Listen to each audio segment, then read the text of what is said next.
Hi folks, I'm Mr. McBrien. This is SCH3U, week 4. So what I'd like to do today is just give you some tips on where we stand and where we should go from here.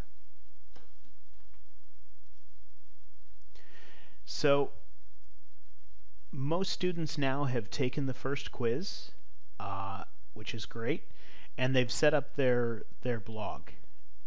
I invite you to think about whether you've done this yet. If you haven't, you need to get moving as quick as you can on this. Now, your link for your blog should be contained in the Google Sheet that has been shared with you. So go ahead and look on that and make sure that the URL for your blog is in there. If it's not, go ahead and add it. What I have noticed is that most students are not reviewing and commenting. Don't forget that there are marks for having reviewed the content in others' blogs and made comments there. So really those of you who have done it, that's great. You are the exception at this stage.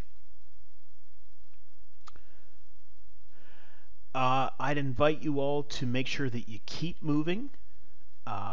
Make progress, don't get stalled. You should be finishing up Unit 1 now. You should have completed the quiz. You should be working on or have completed the lab task to get ready to submit it. And you should be preparing for the unit test. We're in week 4. There are 5 content units in the summative, which means by the end of this week you should be done the first unit. A few little tips for maximizing your marks. Obviously we're all here because we want to learn, but you also want to make sure that you get a good mark in the course. So for starters, make sure that your blog is not just simply you saying, I did this week. Review the rubric to see how you can get a maximum mark for what you're accomplishing there. You need to have some content. And if you notice, if no one has been making comments on your blog, it may be because there just isn't much there. So go ahead and review the rubric to make sure that you're achieving what you should. Don't forget you can take the quizzes more than once, so if you didn't do so well on it the first time, you can go ahead and take it again.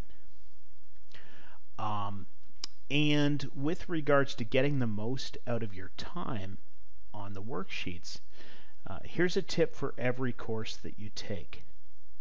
Worksheets are intended to help you practice what you're not that great at.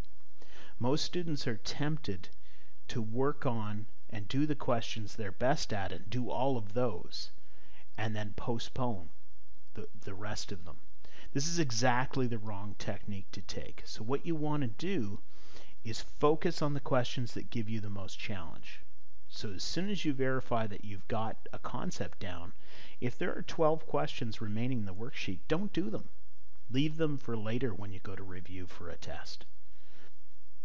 That's pretty much all I wanted to cover today. Remember, I'm online if you need anything. Thanks very much, and have a great week.